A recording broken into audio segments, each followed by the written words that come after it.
سلام. 1000 سرباز از دوره تعلیمی در کابل فارغ شدند. وزارت دفاع ملی میگوید این سربازان توانایی دفاع از خاک کشور را دارند. هیئت طالبان برای ادامه مذاکرات با هیئت دولت افغانستان شرط گذاشت. یک عضو ارشد هیئت مذاکره کننده گروه طالبان در گفتگوهای صلح گفته است مذاکرات باید بر اساس توافق این گروه با آمریکا پیش برده شود و اگر هیئت حکومت این شرط را نپذیرد گفتگوهای صلح سودی نخواهد داشت.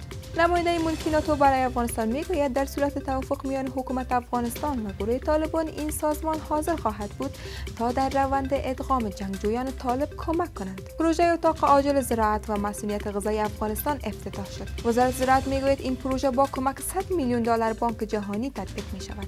و پلیس کابل یک موتر مملو از مواد انفجاری را ضبط کرد. طارق آریان سخنگوی وزارت داخله گفته که 4000 کیلوگرم مواد انفجاری در این موتر جاسازی شده بود.